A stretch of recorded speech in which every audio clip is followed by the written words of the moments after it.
Muito bom dia, seja bem-vindo a mais um Papo das 9 ao vivo, direto do meu cafofo aqui no bairro de Laranjeiras, no Rio de Janeiro, num dia nublado, friozinho, como diriam meus amigos mineiros, para carioca, bateu ali pertinho dos 20 graus, que é o que deve estar fazendo agora, a gente já está ali tirando do armário o casaco com cheiro de bolor, para ficar dentro de casa, que é o lugar certo para você se proteger. Portanto, muito feliz de nesta quinta-feira, 7 de maio, estarmos juntos novamente, reforçando pela internet o nosso compromisso mútuo que a gente repactua todos os dias em favor da nossa sanidade, da nossa temperança, da nossa serenidade. Como é importante, especialmente nos dias de hoje, mas isso vale para sempre, cultivarmos o equilíbrio, cultivarmos a coragem e procurarmos nos desvencilhar das armadilhas que, por vezes, em momentos de invigilância, em momentos sombrios, nós, por vezes, de forma invigilante, nos deixamos tropeçar e caímos. Mas nos levantamos. Sempre. Assim que tem que ser. Vamos abrir os trabalhos novamente, como sempre, com o nosso parceiro espiritual de todas as manhãs, parceiro nessa empreitada, Carlos Torres Pastorino. E eu abri na página 24, que diz o seguinte: se alguém queixar-se da vida ao seu lado, responda com palavras de encorajamento. Não aumente o peso a quem já sente demasiado o peso que carrega. Se alguém se lamenta da vida, procure mostrar os lados bons e belos da existência. Não contribua com suas próprias lamentações para o desânimo do companheiro. Reanime-o com esperança e com bom ânimo, com palavras de incentivo e coragem. Talvez desse remédio dependa a cura de seu coração desalentado. É espetacular a construção dessa mensagem, porque ele vai estimulando um altruísmo, né? Quer dizer, a sensibilidade da gente para perceber momentos em que pessoas próximas de nós, sejam conhecidas ou não, manifestam desânimo, desalento, desacordo com a vida. E ele sugere que a gente faça um contraponto luminoso e que a gente, com muito respeito, naturalmente, procure sugerir, com palavras escolhidas a dedo, gatilhos de esperança, né? Um tempero que modifica o sabor amargo que a pessoa naquele instante está experimentando. E no final, o Pastorino vai e inverte a expectativa, dizendo assim: pois é, e tudo isso, talvez desse remédio dependa a cura de seu coração desalentado. Quem mais se beneficia de qualquer ato de amor, afeto, carinho, não é quem recebe, é quem dá. É o único investimento do mundo que dá lucro quando você só doa. Você dá e recebe mais do que deu. É o melhor investimento do mundo, o amor. O pessoal está preocupado, caiu a taxa Selic, está em 3%, como é que ficam as minhas aplicações? Nosso dólar bateu 5,7%. Eu sei porque eu sou jornalista, a gente está acompanhando isso também no noticiário. Aí a pessoa não se preocupa com o melhor investimento que existe, que é aquele que quanto mais você doa, mais você recebe. E esse é o tesouro que as traças não corroem. É isso que faz a diferença para a vida. Então a gente ainda é muito egoísta, muito preocupado. Foi uma bênção, um bálsamo o papo de ontem com meu amigo Ailton Krenak, quando ele falou do presente que a gente recebe quando vive o momento presente. ele fez esse jogo de palavras espontaneamente, né? É um sábio. Nos falou da humanidade zumbi, que é aquela muito afeiçoada ao que é perecível e descartável, e a gente fica focado naquilo que não tem propriamente relevância, para que sejamos felizes, felicidade de verdade, aquele estado de espírito de paz e serenidade, de contemplação, de conexão com as coisas que são bonitas, que nutrem a gente espiritualmente. Krenak também falou muito acertadamente que nós nos desconectamos do nosso passado e do nosso lugar de origem, né? A gente está meio perdido no mundo, nos apegando a valores e praticando coisas que não nos tornam mais fortes, mais centrados, mais sábios. E isso estaria na origem desse deslumbramento com consumismo, com calmantes, com drogas lícitas ou ilícitas, enfim. Muito bonito o Krenak. E o jeito espontâneo dele, né? De repente, no meio da live, ele pega lá o smartphone e sai passeando pelo quintal da casa dele. A gente com aquela trilha sonora do pássaro, que ele se divertiu dizendo... Eu perguntei, que pássaro é esse? Ele falou, é triste. Aqui o pessoal chama esse pássaro de triste, que é tudo o que ele não é. E o triste lá dando um molho musical a uma conversa que eu ainda estou, confesso, absorvido dessa energia. E espero que vocês que acompanharam também. Foi uma repercussão enorme. Quem tiver interesse em assistir essa live, está no meu canal do YouTube. Está disponível para quem quiser. Foi realmente um banquete. Um banquete.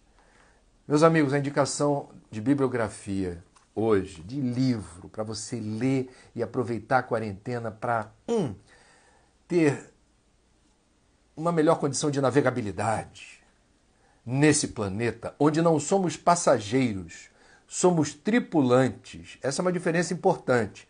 O passageiro tem uma atitude passiva. Ele entra no ônibus, ele entra no trem, ele entra no avião.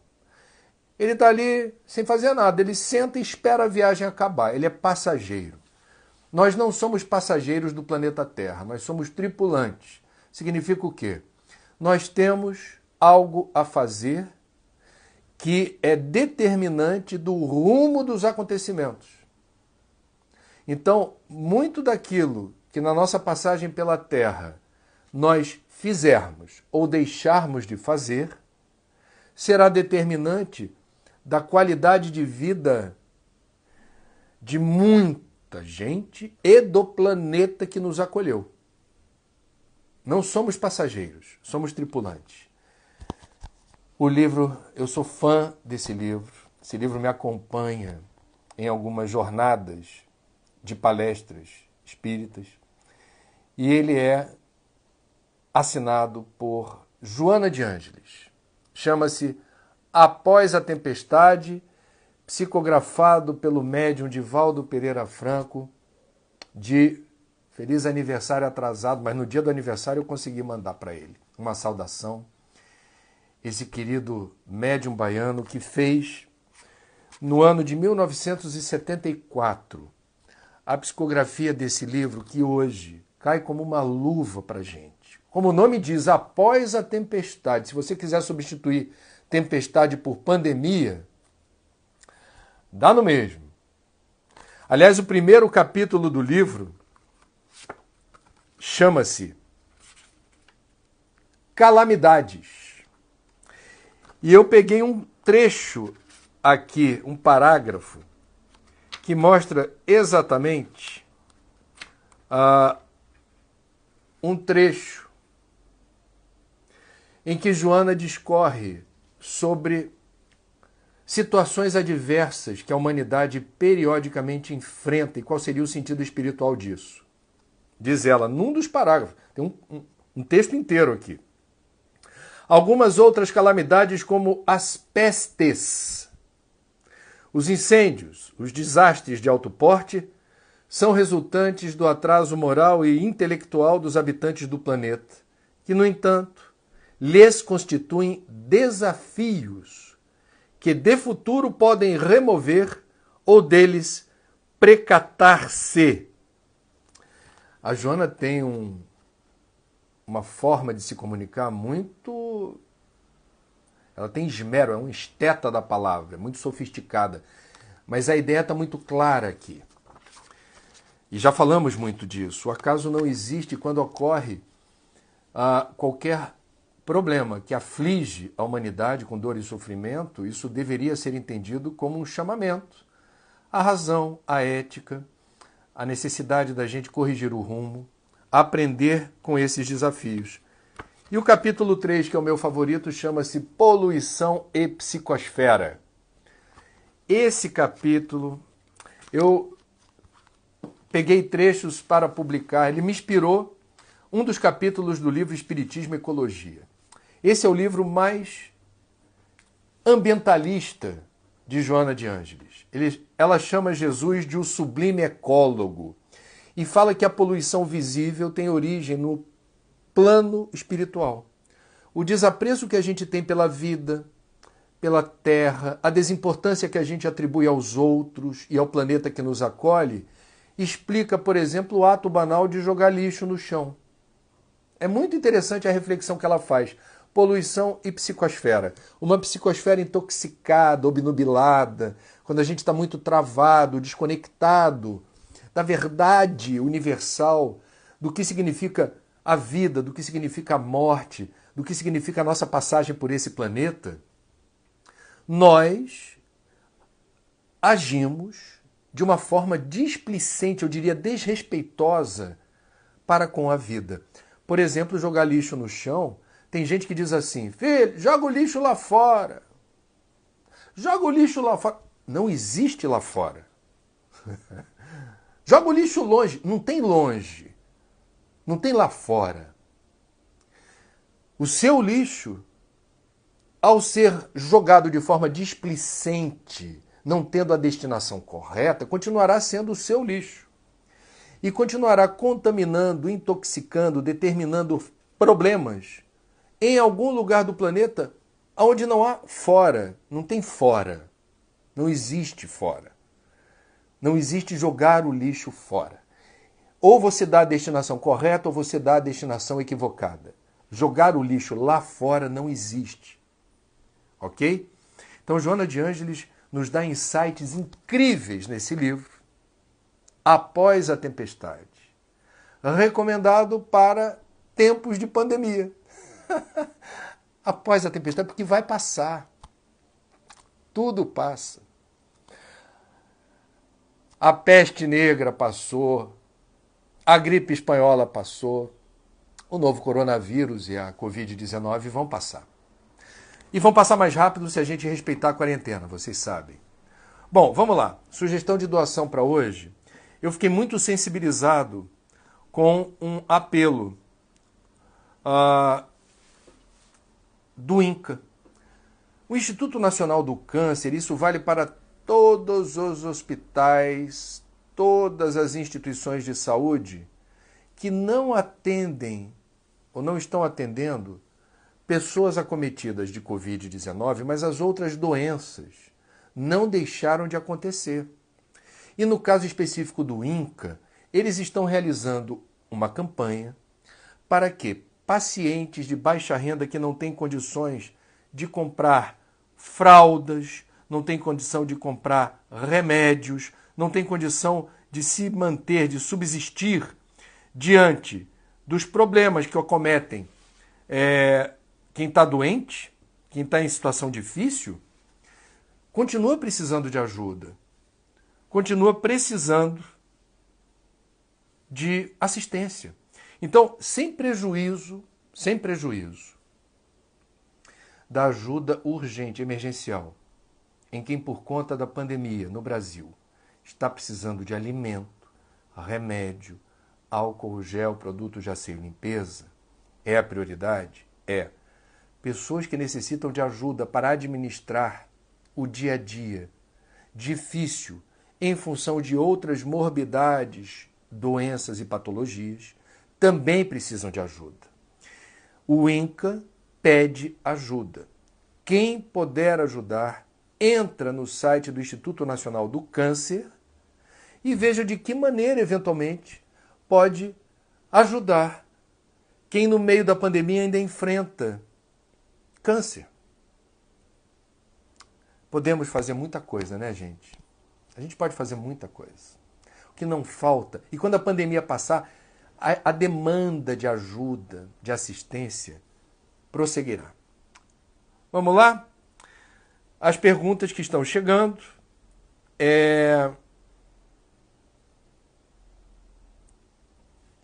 Daniela, de Nova Iguaçu, Rio de Janeiro, Baixada Fluminense, presente. André, tão triste e chocante a fala de ontem do William Bonner sobre o número de óbitos pela Covid-19. Pode comentar? Eu achei absolutamente pertinente a necessidade que o Bonner teve ontem com a equipe do Jornal Nacional de não banalizar os números e de emprestar a devida preocupação, o senso de urgência, o alerta, a dramaticidade dos números que ontem, mais uma vez, foram recorde. Nós tivemos 615 óbitos no intervalo de 24 horas, já temos mais de 8.536 óbitos oficialmente registrados, porque esse número é muito maior pela Covid-19 no Brasil. 125 mil casos oficialmente registrados, sabemos que esse número, olha, numa conta rasa daquelas mais assim conservadoras, estima-se que o número de pessoas contagiadas no Brasil já tenha passado de 1 milhão. Não é pouca coisa. O Brasil já é o 6º país do mundo em número de óbitos. Concorremos, foi estudo apresentado ontem por um pesquisador de São Paulo, da Universidade de São Carlos, se eu não me engano. Conversamos com ele ao vivo na Globo News no Em Pauta. O Brasil já teria mais casos que os Estados Unidos, usando a metodologia de entender as subnotificações. O Brasil está numa rota de desprezo pelos alertas, estamos malbaratando as advertências, estamos desprezando a orientação pela quarentena. Fique em casa. As pessoas não estão acreditando, não estão levando fé. Isso tem um preço, isso tem um custo. Esse custo será tão mais doloroso e dramático quanto a persistência da gente em permanecer nesse território lodacento da ignorância, do negacionismo científico e de seguir os líderes que estão dizendo a coisa errada, no lugar errado e na hora errada. Bom. Danilo Camarini. Bom dia, André. Um dos grandes fatores para os desajustes ambientais é a pecuária. Acha que se consumirmos menos carne podemos ajudar? Não é hora de começarmos nossa mudança pela alimentação? Você tem razão. A minha posição em relação à questão da alimentação que ajuda o planeta é a seguinte: cada um tem o direito de comer o que quer, mas todos têm o dever de saber os bastidores da indústria da alimentação. Então, se você quer comer ovos, eu, por exemplo, todo dia de manhã, 2 ovos quentes. Hoje eu não comi porque está chovendo, está frio, eu vou ter que, depois daqui da aula, pela plataforma Zoom para os meus alunos da PUC, já embarco para a Globo News, não vou ter tempo para me virar melhor na alimentação. Então, meu almoço já está precificado, serão os 2 ovos que eu não comi de manhã. 2 ovos fritos com alguma coisa que eu vou ver lá. Bom, o que está por trás do ato banal de comer ovo? Saber se a galinha ela foi criada, confinada numa gaiola, a galinha poedeira, ela foi criada numa gaiola, confinada, numa vida absolutamente triste, submetida a uma violência extremamente cruel, ou se ela é uma galinha caipira, solta, se ela tem alguma liberdade. Os meus amigos veganos dizem, André, não é para comer ovo, não tem padrão de conforto, é sempre uma exploração do reino animal, etc, etc. Respeito as posições em contrário. A minha é a seguinte, eu não quero o ovo de uma galinha confinada em gaiola. Então eu vou ter que fazer pesquisa e eventualmente eu vou ter que pagar mais por isso. Eu pago pela minha consciência tranquila. Ontem eu disse pro meu amigo Ailton Krenak, na live, que eu não estou comendo carne. Esse ano eu não botei na boca 1 grama de carne bovina. E por que eu faço isso? Porque a pecuária extensiva é o principal vetor de desmatamento da Amazônia. Nós vivemos num país onde não há selagem e certificação confiáveis do ponto de vista da origem da carne. Porque não adianta dizer que é do frigorífico A, B ou C. Aquele frigorífico comprou a carne bruta, a carne viva, de alguém. E aí a gente não tem, a maior parte das marcas, essa selagem, que eu acho importante. Se não tem, não vou comer. Aí você vai me perguntar, você gosta de comer carne? Eu gosto.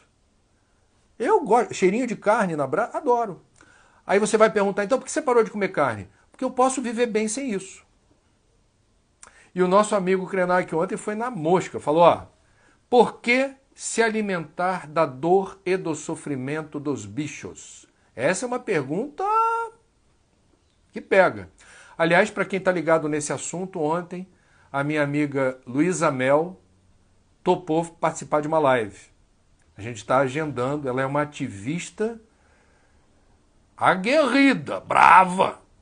Ela, quando recebe uma denúncia de maus tratos contra cachorro, gato, cavalo, o que seja, ela aciona a Delegacia de Proteção dos Animais e cai dentro, parte para cima. Então teremos uma live com a Luísa Mel e amanhã, já que eu antecipei o assunto, estou cheio de novidades aqui. Marcos Palmeira. Amanhã, 10 horas, live com o ator, o ativista ambiental, o produtor orgânico, ele que já morou em aldeias indígenas, quando mais jovem. Marcos Palmeira tem lugar de fala, vamos colocar nesses termos, para falar desse assunto que você trouxe aqui. Existe aquele antigo, mas muito importante nos dias de hoje, aquela antiga orientação, você é o que você come. Não só do ponto de vista da nutrição, você se nutre da energia desse alimento, mas você se nutre também do histórico desse alimento. Quem de forma invigilante se alimenta de frutas, legumes, verduras saturados de agrotóxico, indiretamente premia quem pulveriza a lavoura com agrotóxico.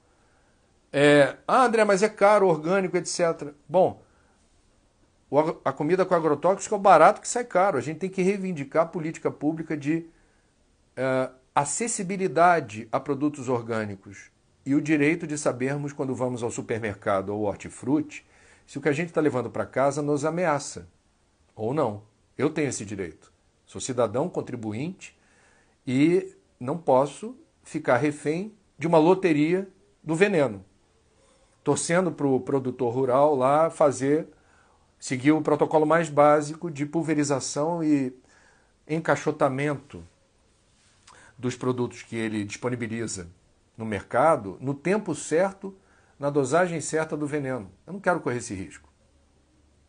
Carne é um assunto bom para a gente abrir espaço no Papo das 9 por mais tempo, um outro dia, respeitando o livre-arbítrio de cada um come o que quer do jeito que quiser. O livre-arbítrio é soberano, mas todos nós precisamos ter informação para fazer as melhores escolhas. Eu fiz as minhas. Estou fazendo, né?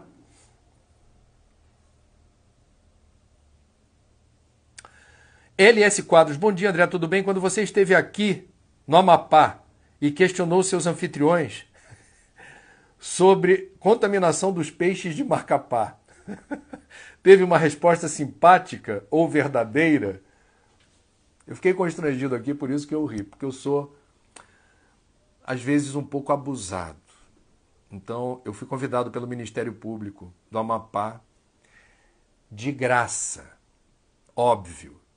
Eu fui para Macapá, um dia para ir, outro dia para voltar. Você passa um dia no avião, indo um dia voltando. Aprazível, fiz vários amigos em Macapá, fui muito bem recebido, mas questionei o fato de termos, em boa parte dos rios amazônicos, mercúrio nas águas, dado que o garimpo ilegal está infiltrado no continente amazônico. Aliás, hoje, notícia, o garimpo ilegal provocou desmatamento no intervalo de um ano, de uma área equivalente a 10 mil campos de futebol. A responsabilidade do presidente Jair Bolsonaro em relação a esse número é direta, porque ele estimula garimpo ilegal e ele impede a inutilização de máquinas e equipamentos apreendidos por fiscais do IBAMA em áreas de proteção ambiental ou territórios indígenas. O IBAMA tem autorização legal para inutilizar os equipamentos. O presidente Jair Messias Bolsonaro, de público, impede a destruição dos equipamentos e estimula o garimpo ilegal. Não tenho como dizer isso de outra forma mais clara. É crime. É crime. E vai bater na água que se bebe também em Macapá. Foi nesse sentido, você colocou que eu questionei os anfitriões sobre a contaminação dos peixes de Macapá. Eu questionei amorosamente, né? Eu questionei amorosamente. Eu não sou mal educado. Eu sou incisivo. É diferente. Obrigado pela pergunta. Beijo no povo de Macapá. Lia Halais. Bom dia, André. Você acha que existe filantropia no Brasil? Nessa época de pandemia, só vejo grandes marcas e celebridades trabalhando troca-troca. Se tiver tantos likes, tantos seguidores.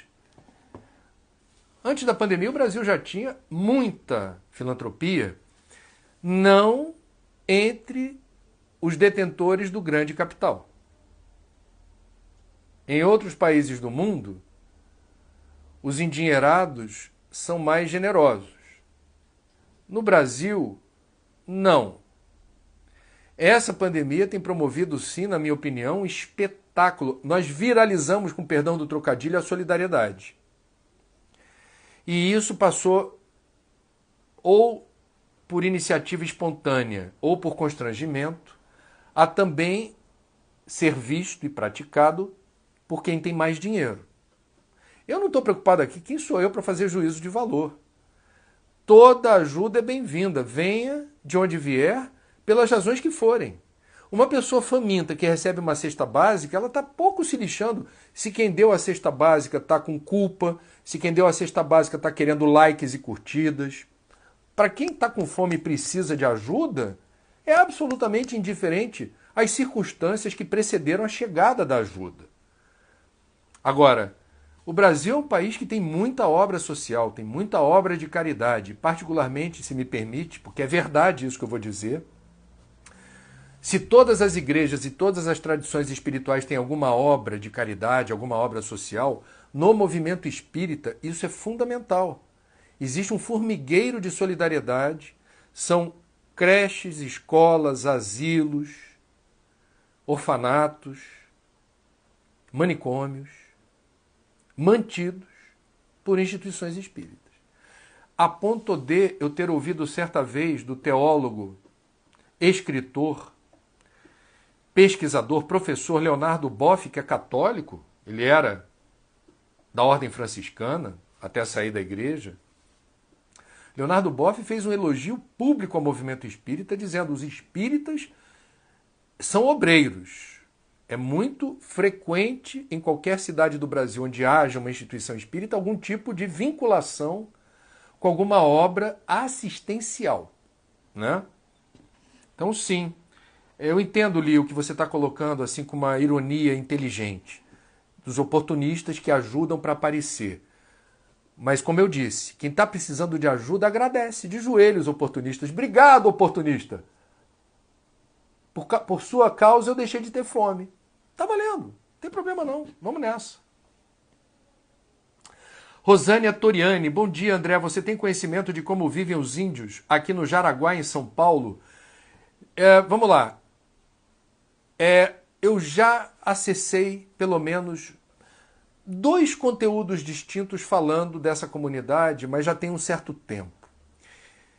Obviamente não era algo fácil, mas eu gostaria que você, se tiver informação, compartilhasse comigo. Não vou reportar notícia velha.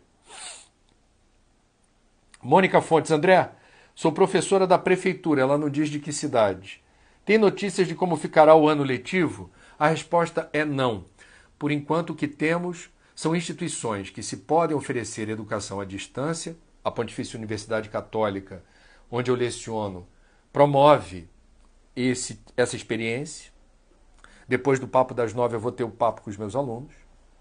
Agora, papo não, né? Aula.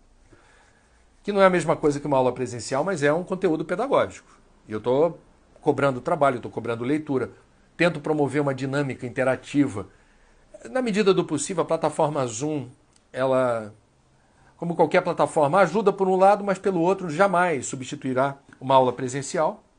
Portanto, o calendário escolar está em aberto. Eu quero lembrar que em Nova York nós tivemos a suspensão do ano escolar que termina agora em junho. As autoridades determinaram a antecipação do fim do ano letivo. Então, faz parte.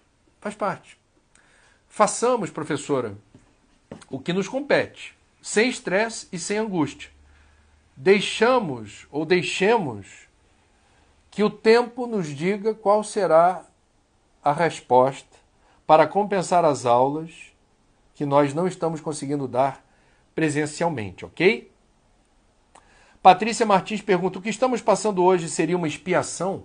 Bom, expiação no contexto espírita é uma experiência compulsória, dolorosa, de resgate, de um erro cometido no passado e que a forma inequívoca de eu aprender que eu errei, impondo a terceiros algum sofrimento, é que esse sofrimento seja percebido por mim também. Eu jamais vou poder falar, André, eu posso falar de fome aqui, mas eu jamais vou poder falar com propriedade, com autoridade moral sobre fome, porque, graças a Deus, eu nunca passei fome. Eu não tenho autoridade moral para falar o que é fome. Eu tenho autoridade moral para pedir ajuda para quem tem fome. E, se na medida do possível, ajudar quem tenha. Então, nós estamos falando aqui, vamos pegar o exemplo da fome, numa vida anterior, fui um patrão déspota que praticou maldade contra trabalhadores, não lhes dando, em regime escravocrata ou equivalente à escravidão, condições de se nutrirem adequadamente, entre outros problemas que eu causei. E impus a eles uma jornada extenuante de trabalho sem alimento adequado. Possivelmente, meu espírito, penalizado pela dor da consciência, queira compreender de que maneira essa dor que eu infligi a outro, jamais repetirei esse erro. Qual é a melhor maneira de não cair novamente na tentação de explorar terceiros? Eu me sentir na condição de explorado e, eventualmente, ter fome. Eu sei que, de alguma forma, isso pode chocar as pessoas que não estudam esse assunto sob a ótica espírita, e eu não tenho a pretensão de explicar em detalhes porque é uma doutrina. Ela tem um escopo, um arcabouço imenso e complexo. Nada é tão simples quanto parece. Eu fiz uma simplificação criminosa do que seria a lei de causa e efeito. Bom. Elisete, bom dia, André. Tanta violência contra o meio ambiente e com a sociedade em geral. Será que o Brasil está colhendo os frutos do ódio? Aí ela bota entre aspas, cada povo tem o governo que merece? Penso que sim. Numa democracia, as pessoas fazem escolhas.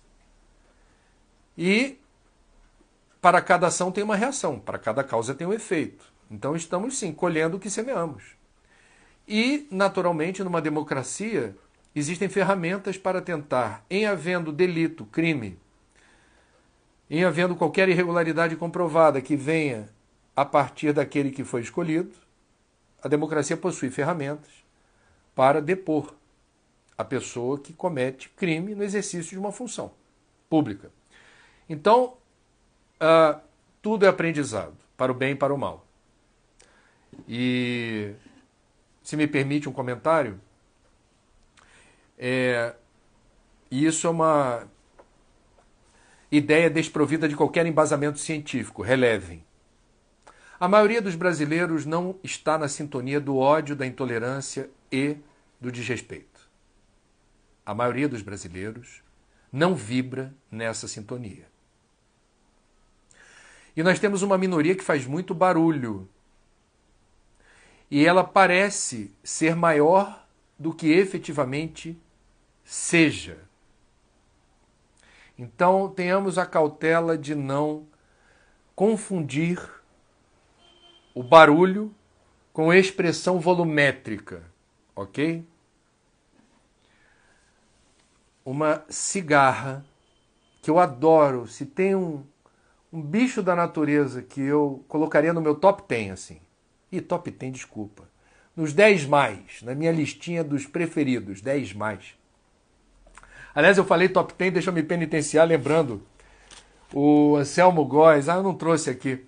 O Anselmo Góes hoje fala assim, lockdown é o cacete, tem que chamar isso de tranca-rua, ou de pega-fujão. André, se usar lockdown, ninguém respeita. O Anselmo Góes no Globo hoje.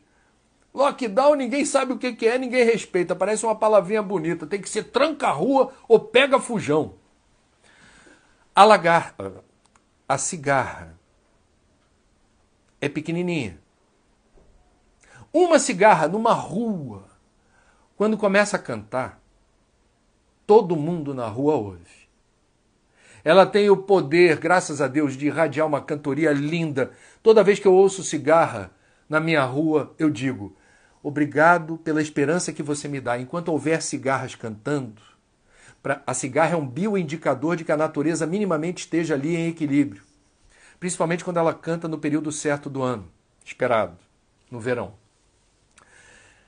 Eu agradeço dizendo assim, obrigado, cigarra, por trazer na sua música esperança para mim. Agora, a cigarra é apenas um bichinho assim.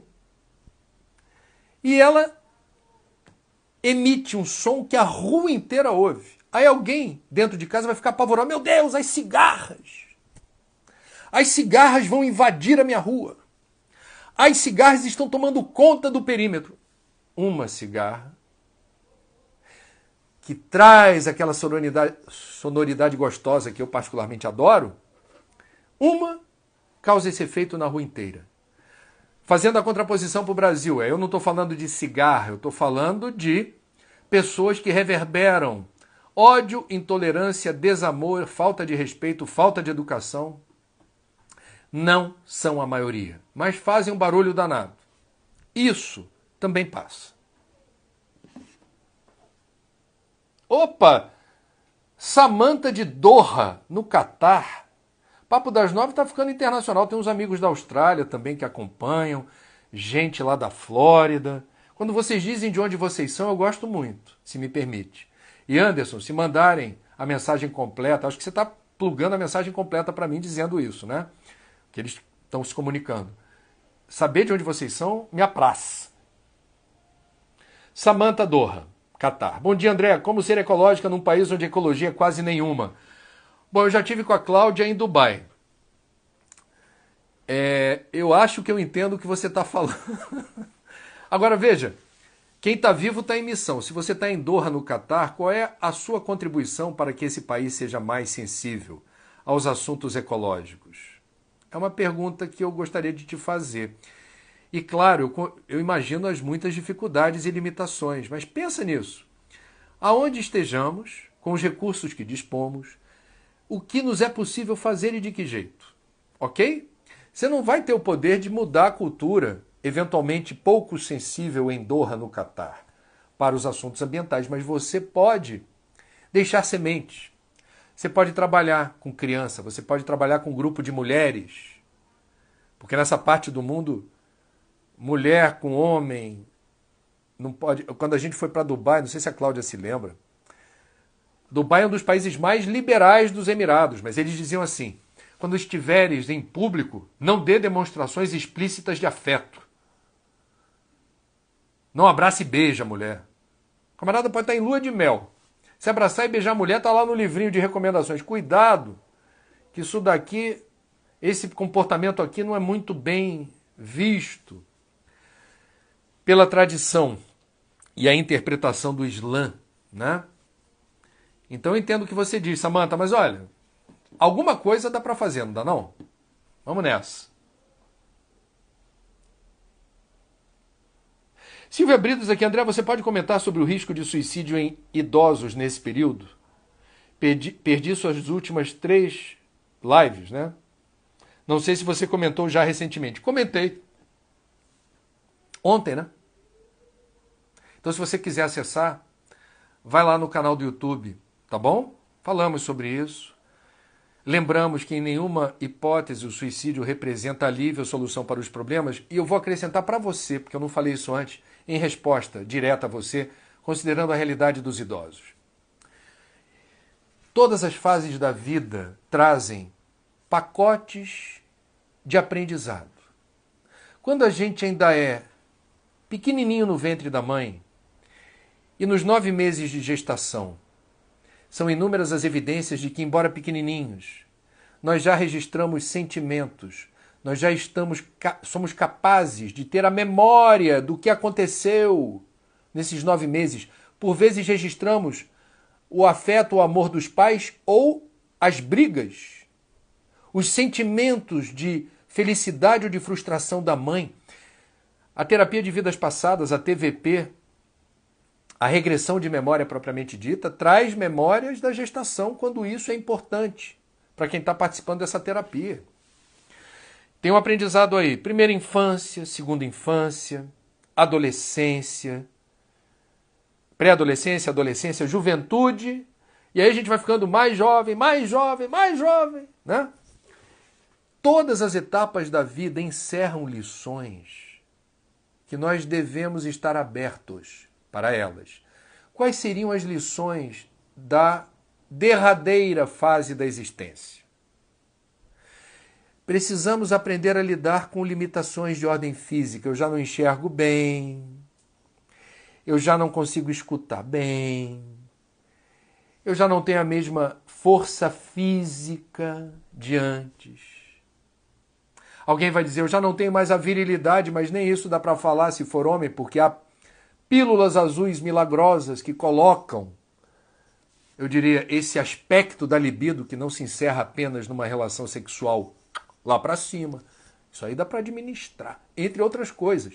Mas você tem um déficit orgânico, operacional, fisiológico. A questão é, qual é o aprendizado que está embutido aí? Então, o primeiro aprendizado que me parece é da gente ser mais humilde e aprender a pedir ajuda. Tem muita gente que sofre quando chega nessa fase da vida porque começa a precisar mais dos outros e fica muito aflito com isso. Não é feio pedir ajuda. Feia é a ingratidão dos filhos, que esquecem o desvelo, o sacrifício, a forma como os pais renunciaram a muita coisa para oferecer o melhor para os filhos, aí invertem-se os papéis, e quando os pais são quem demandam atenção, algum sacrifício, algum afeto, algum amor, na maneira como a gente deveria consagrar mais tempo e energia para os pais não encontram isso dos filhos. Isso é feio, mas não é feio pedir ajuda. Então vejam, o ocaso da vida encerra lições importantes. Hermógenes, o introdutor da Hatha Yoga no Brasil, tem uma entrevista minha com ele em outra encarnação, tá? Há quase 30 anos atrás, está no YouTube, que o enredo foi A Arte de Envelhecer Bem. E Hermógenes dizia de forma muito bonita e alegórica o seguinte: Eu, velho, encontro-me no topo da montanha, sereno e tranquilo, vislumbrando o que acontece na planície, aonde há angústia, ansiedade, inquietação e correria, e todos os que estão na planície batem cabeça para seguir caminhos que vão dar aonde eu estou. Vamos tentar enxergar o lado bonito da maturidade. Faltou perguntar isso para Ailton Krenak ontem. Em boa parte das comunidades indígenas do Brasil e do mundo, os mais velhos são muito respeitados, porque eles trazem bagagem, eles trazem experiência, eles trazem uma cosmovisão encorpada do mundo, da vida. Eles têm programa de milhagem existencial. Eles têm bônus. Então, o mundo está envelhecendo rápido, estamos invertendo a pirâmide etária daquela base larga de muita criança, a pirâmide está ficando estreita na base e está alargando na ponta, tem mais gente vivendo mais.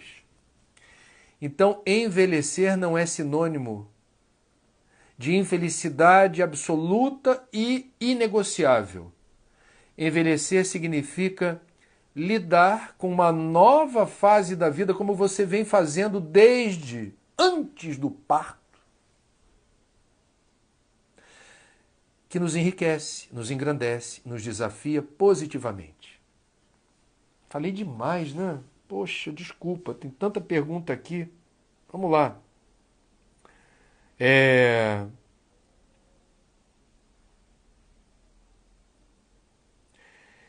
Márcia Correia, e o resumo de notícias de ontem? Pois é, eu dei os números aqui, a pandemia segue crescendo, o lockdown, que a gente vai chamar de pega fujão ou tranca-rua, passou a ser regra no Maranhão, São Luís e outras 3 cidades, desde ontem em Belém e outras 10 cidades.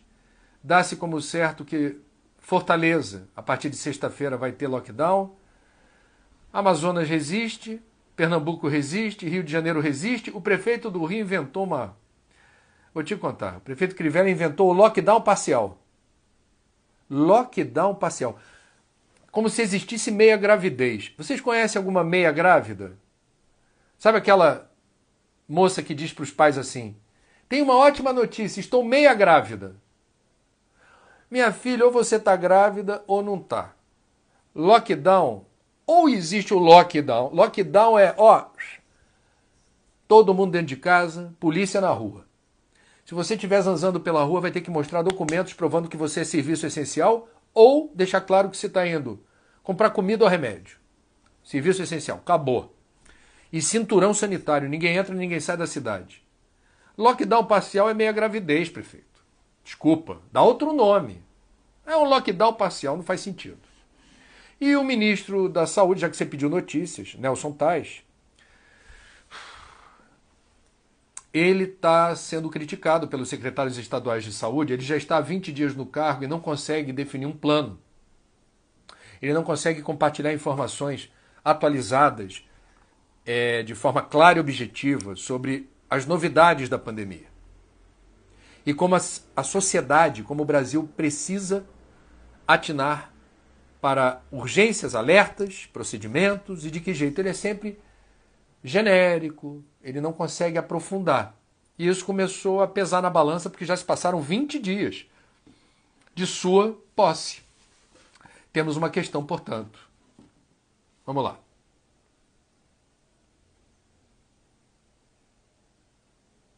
Xlane, ontem à noite assisti o final do programa Em Pauta, que você participou. Pode comentar a pesquisa da USP Ribeirão Preto. Eu falei Universidade de São Carlos, né? É USP Ribeirão Preto, sobre coronavírus. Vi que a Mônica Valdivoga estava muito preocupada. Então, o pesquisador, o Dr. Domingos, ao vivo ontem na Globo News, compartilhou uma pesquisa que foi bem fundamentada, foi elogiada pela professora Margarete Dalcomo, da Fiocruz, que também estava ao vivo com a gente, segundo a qual a pesquisa, o Brasil é o novo epicentro do mundo na pandemia. Nós teríamos já superado os Estados Unidos. E não é uma notícia boa. Se você quer que eu traduza isso do meu ponto de vista, é o seguinte: está claro que o Brasil fracassou no isolamento social. Está claro que o presidente Bolsonaro causou um enorme estrago no encorajamento que deu para o retorno precoce das pessoas à rua e a pressão que os seguidores do presidente fazem para a reabertura do comércio e a vida segue. A Santa Catarina, que foi o estado que mais promoveu no primeiro momento a reabertura de tudo, o número de casos de lá para cá triplicou. Então, estamos aqui testemunhando lei de causa e efeito, ação e reação. Simples assim. E a gente pode reduzir o tamanho do desgaste, reduzir o desastre, reduzir o número de óbitos. Como? Como? De que jeito? Meu Deus! Qual é a solução? Hashtag fica em casa. Você não aguenta mais ouvir isso. Nem eu. Mas me desculpem. Não há remédio, não há vacina. Temos o poder de não servir de hospedeiro para o novo coronavírus. Ah, como é que consegue não servir de hospedeiro? Me diz! Hashtag fica em casa. Simples assim. Vamos lá. Miriam Lisboa, Santa Cruz do Capibaribe. Maravilha. Pernambuco, né? André, a Justiça negou o pedido do Ministério Público para a pesquisa da USP Ribeirão Preto. Essa. Perdão. A Justiça negou o pedido do MP para o lockdown em Pernambuco. O Ministério Público pediu lockdown em Pernambuco. A Justiça negou com o argumento de que cabe ao governador e aos prefeitos. Você pode opinar? Bom, a Justiça do Maranhão fez diferente. A Justiça do Maranhão impôs o lockdown ao governador Flávio Dino, que acatou. Aliás, o Flávio Dino é ex-juiz. Então, cabeça de juiz. Eu vou julgar a Justiça. Ah, o juiz está certo, o juiz está errado. Eu acho que estão passando a bola um para o outro. O juiz também não quis que no colo dele pesasse o lockdown. É uma responsabilidade, né? E aí passou a bola para governadores e prefeitos. Eu não sei se essa passagem de bola é algo que nessa altura do campeonato seja bom para Pernambuco. Porque no Rio de Janeiro, os técnicos mais conceituados na área da epidemiologia, vou citar nomes aqui, o professor Roberto Medronho da UFRJ, a professora Margarete Dalcomo, que eu citei há pouco da Fiocruz, entre outros, dizem: lockdown no Rio de Janeiro é para ontem. Ontem. Então, quando fica assim, a justiça passa a bola para o governo passa a bola para a justiça, Ministério Público, a gente perde tempo. Tem o timing do lockdown. Normalmente, aqui no Rio, por exemplo, se dizia, quando tiver 70% de ocupação dos leitos e a curva for ascendente de contágio, lockdown. Portanto, era para ter aplicado o lockdown no Rio de Janeiro semanas atrás, não são dias. Faltou coragem. A distância que separa a ciência médica dos tomadores de decisão. A ciência médica vai lá e prova, está na hora de arrochar. Se você quiser segurar essa curva, não quiser ter imagens terríveis de pessoas sem atendimento, serviço funerário colapsado, etc, lockdown. Não rolou, não aconteceu. No Rio até agora não. Roberta Fontes perguntou a mesma coisa. Ó. A Justiça de Pernambuco negou o lockdown solicitado pelo Ministério Público do Estado. O que você acha? É isso. Cada um com seu cada um. Porque essas decisões ficam eternizadas na linha do tempo. E todos nós responderemos pelas decisões que tomarmos em nível coletivo, ocupando um cargo público, determinando o rumo dos acontecimentos num estado importante como Pernambuco, né? Ou no nível individual, você, no seu perímetro, em família, com amigos, etc. As decisões de cada um são soberanas, mas trazem consequências.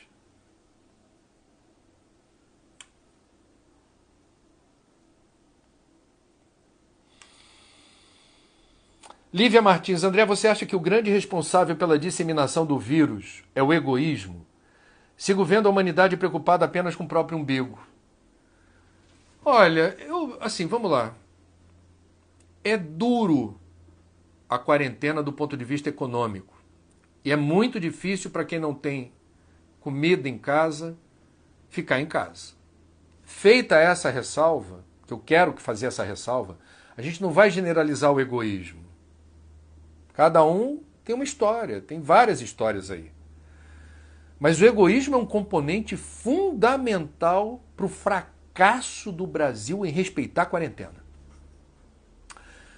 O egoísmo está presente no fato da USP Ribeirão Preto ter comprovado, usando metodologia científica, de que o Brasil hoje está no epicentro da pandemia. Por que isso faz sentido, essa tese? A gente acompanhou de camarote o aparecimento da pandemia na China, a tragédia que houve na Itália, a tragédia que houve na Espanha, na França, na Grã-Bretanha. Estamos vendo a hecatombe pandêmica acontecendo nos Estados Unidos. Nós tivemos muito tempo para entender do que se trata e tomar as providências cabíveis. Se hoje testemunhamos esses números, se hoje testemunhamos as aglomerações nas ruas de São Paulo, Rio de Janeiro, Recife, Manaus, São Luís com lockdown, estava o povo lá na rua. Polícia chegando, pelo amor de Deus, gente. A gente não quer dar cacetada em ninguém. Vamos para casa, dispersa. Tem egoísmo aí, egoísmo e ignorância. E egoísmo não deixa de ser uma manifestação de ignorância. Então está tudo junto e misturado. É lamentável que o Brasil, na história dessa pandemia, os historiadores no futuro, ao reportarem como foi a pandemia no mundo, a parte que caberá ao Brasil nesse registro histórico certamente será desabonadora para as atuais gerações de brasileiros. Está aqui, ó, a Marisa, 75. Continuem pagando suas empregadas mesmo elas estando em casa. Muito bem, Marisa. Estamos fazendo isso. Muitos amigos meus, é isso que tem que ser feito. Não pagar o justo salário. É uma contratada. Ah, André, mas está caro. Paga, é o salário combinado. Mas eu não tenho esse dinheiro. Negocie uma redução se for o caso. Depois, acerta com a sua consciência. Porque se você pode pagar, você tem que pagar integral. Se você não pode pagar, negocia. Fala assim, olha, eu não estou conseguindo pagar o salário integral, essa é a verdade. Mas eu não quero deixar você na mão. Vamos conversar. Vida que segue. Desculpa, eu achei importante encaixar a pergunta aqui, tá? Da nossa querida Marisa. Gente, faltam 2 minutinhos. Eu não gosto de encerrar esse papo apressado, não. Eu gosto de encerrar esse papo sempre agradecendo a participação de vocês. Lembrando que amanhã, depois do Papo das 9 às 10, teremos Marcos Palmeira, ator, produtor orgânico, ativista ambiental, já passou uma temporada morando em aldeia indígena, desligado das toxinas da humanidade zumbi, como nos disse ontem o nosso querido Ailton Krenak. O Papo com o Krenak, que teve tanta repercussão, está no meu canal do YouTube. Vai lá e assiste, quem perdeu. Foi realmente uma coisa... Ele é o cara. Assim, ele é muito inspirado, muito sábio, muito gentil, muito doce, né? Toda a violência cometida contra os indígenas no Brasil, ele traduz isso em doçura. Não a doçura do inocente, é a doçura da sabedoria. Ótima quinta-feira para vocês. Um dia glorioso de força, coragem e fé. Isso vai passar. Hashtag fique em casa. No final, tudo vai dar certo. Fiquem com Deus e até amanhã. Sextou amanhã, hein? Até às 9. Tudo de bom. Fiquem com Deus.